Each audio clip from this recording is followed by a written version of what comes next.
Hello, আসসালামু আলাইকুম। কেমন আছেন সবাই? আল্লাহর রহমতে আমি ভালো আছি। আজকে রান্না করব আলু দিয়ে ব্রয়লার মুরগি। এটা একটু মাখা মাখা হবে ঝোলটা। তো চলেন শুরু করি। প্রথমে আমি রাইস কুকারে তেল দিয়েছি, এরপর পেঁয়াজ, তারপর একটা তেজপাতা, তারপর লবণ দিয়ে আলু আর মুরগির গোশতটাকে এখানে দিয়েছি।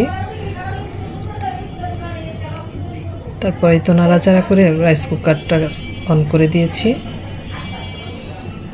এখানে বেশ অনেক সময় ধরে আমি গোশতটাকে ভাজবো।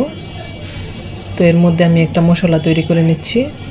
একটা বাটির মধ্যে আদা রসুন বাটা, তারপর বেশ খানিকটা মরিচের গুঁড়া, হলুদের গুঁড়া, ধনিয়ার গুঁড়া, আর দিয়েছি গরম মশলার গুঁড়া। এটা রাঁধুনির গরম মশলাটা আমি এখানে ইউজ করেছি। তারপর জিরার গুঁড়া, ভাজা জিরাটা এখানে ইউজ করেছি। আমার কাছে কাঁচা জিরাটা ছিল না। আমি মুরগির গোশতের মধ্যে মূলত কাঁচা জিরাটাই ইউজ করি বেশিরভাগ সময়। তো এই মশলাটা আমি সেই ভেজে রাখা গোশতটার মধ্যে দিয়ে দিলাম। তারপর এখানে অনেকটা সময় ধরে আমি কষাবো গোশতটাকে। এখানে কষাবো। ব্রয়লার মুরগিতে অনেক সময় আলুটা পরে দিলে, কষানোর পরে দিলে অনেক সময় আলুটা সিদ্ধ হতে চায় না, কারণ ব্রয়লার মুরগিতে বেশি পানি দিলে গোশতটা খেতে ভালো লাগে না। আলুটা সিদ্ধ হওয়ার জন্য অনেক সময় বেশি পানি দিতে হয়। তো আমি এই জন্য গোশতর সাথেই আলুটাকে দিয়ে দিয়েছিলাম।